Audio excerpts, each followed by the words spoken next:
Enrolment وہ 0 ہے. اور اسی اخبار سے ایک اور خبر, government reveals 140 crore action plan to clean Doodh Ganga. جی میرے پاس ہے آخری اردو روزنامہ, اس پہ یہ خبر شائع ہوئی ہے, دوپہر تک تیز دھوپ, بعد دوپہر بادل اور شام کے وقت کچھ علاقوں میں بارش ہے. جی میرے ہاتھ میں اردو روزنامہ, اور اس کی سرخی کچھ اس طرح سے کہ مرکز کے رہنما خطوط کے بعد انتظامیہ کی خصوصی ہدایت, تمام اداروں کے سربراہوں کو جون سے ڈیجیٹل دستخط کا سلسلہ شروع کرنا ہوگا. اور اسی اخبار سے ایک اور خبر کہ وادی کشمیر میں سیاح سیزن شروع ہو چکا ہے, اور سیاحوں کا آنے کا جو سلسلہ ہے وہ جاری ہے, لیکن جو ہوائی جو ٹکٹس کی جو ریٹس ہیں وہ کافی اونچی ہو چکی ہیں, ریٹس میں کافی اضافہ ہو چکا ہے, تو اس پر غور کرنے کی ضرورت. جی تو ناظرین محترم, یہ رہے آج کے اخباروں کی سرخیاں, اور امید کرتے ہیں کہ یہ سرخیاں جو ہیں جو ہم نے آپ تک پہنچائیں آپ نے پسند فرمائی ہوں گی. اور یہ چھوٹی موٹی سرخیاں ہوتی ہیں, حالانکہ اگر آپ پورا یہ خبر جاننا چاہتے ہیں تو اس کے لیے آپ کو اخبار دیکھنا پڑے گا. فی الحال ہم بات کر رہے ہیں آج کے ہمارے مہمان پروفیسر ڈاکٹر نوید نذیر شاہ صاحب سے, جو کہ پروفیسر ہیڈ ہیں چیسٹ میڈیسن کے گورنمنٹ میڈیکل کالج سری نگر سے. ڈاکٹر صاحب, ہم بات کر رہے تھے کہ اسٹرکچر ڈیولپ ہوگا اور انشاءاللہ بہت جلد ہو جائے گا, امید ہمیں بھی یہ ہے. یہ جو سیزن ابھی چل رہا ہے اس میں کافی ساری پرابلم دیکھنے کو مل رہی ہیں, کنٹینیوسلی لوگ چھینکتے رہتے ہیں, لوگ شکایت کرتے ہیں, کھانسی کا بھی مسئلہ ہو گیا ہے. اس بارے میں بتائیے یہ اس سیزن میں کیوں ہے اور کیا مسئلہ ہے یہ؟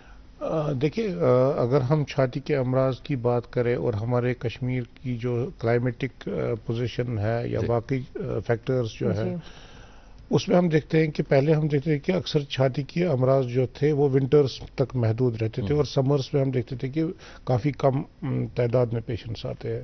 لیکن اب ڈفرینٹ فیکٹرز جو ہے, جس میں سب سے بڑا فیکٹر ایک اسموکنگ کا ہے, جس کی وجہ سے ہم دیکھتے ہیں کہ جو لنگس میں جو ڈفرینٹ امراض ہیں اس میں ہر کسی کا ڈائریکٹ یا انڈائریکٹ افیکٹ جو ہوتا ہے وہ اسموکنگ کا ہوتا ہے, وہ COPD ہو, وہ استھما ہو, یا خدا نخواستہ لنگ کینسر کی بیماری ہے. تو یہ ہم دیکھتے ہیں کہ ان کی پریویلنس جو ہے وہ کافی بڑھ چکی ہے کشمیر میں. آپ COPD میں دیکھیں as compare to rest of the country سب سے زیادہ انسیڈنس کشمیر میں ہے. مے بی اسموکنگ ایک فیکٹر تو ہے ہی, اس کے علاوہ سیزن جو ہے وہ بھی ایک فیکٹر ہے. اور اب اگر ہم دیکھیں جو ابھی سیزن کی بات کر رہے ہیں, جب ہم دیکھتے ہیں کہ اسپرنگ کا سیزن آیا ہے, ٹرانزیشن آف ٹیمپریچر ہے, سردی سے ہم گرمی کی طرف جا رہے ہیں, اور اس سیزن میں ہم دیکھتے ہیں کہ پولن جو ہے فلاورنگ سیزن ہوتا ہے, پولینیشن ہوتی ہے, اور جو چونکہ ہمارے یہاں گرینری کافی ہے الحمدللہ, وہ ہماری صحت کے لیے اچھی ہے, آب و ہوا کے لیے ٹھیک ہے. لیکن جو چھاتی کے ایسے مریض ہیں یا جو بھی مریض الرجی کی بیماری میں مبتلا ہے, جس کی انسیڈنس بھی ہم دیکھتے ہیں کہ کشمیر میں بہت ہائی ہے as compare to rest of the country. تو اس وجہ سے جو پولنز ہوتے ہیں یہ ہائیلی الرجک ہوتے ہیں, اور جو بھی پیشنٹس الرجی کے امراض میں مبتلا ہوتے ہیں ان میں ہم دیکھتے ہیں کہ یہ پولن جو ہے یہ ان پرابلمز کو ایگریویٹ کرتی ہے. وہ کوئی بھی فارم الرجی کسی بھی فارم میں ہو, وہ اسکن الرجی ہو, وہ آئی الرجی ہو, وہ رائنائٹس ہو یعنی کہ زکام کی الرجی ہو, یا ایون استھما کا پیشنٹ ہو, اس میں بھی ہم دیکھتے ہیں کہ ان پولنز کی وجہ سے یا چینج آف ٹیمپریچر کی وجہ سے جو ہے وہ کافی ہم ان کے جو ایگزسٹنگ سمٹمز ہوتے ہیں ان میں اضافہ ہوتا ہے, اور الرجی کے اٹیکس ہوتے ہیں.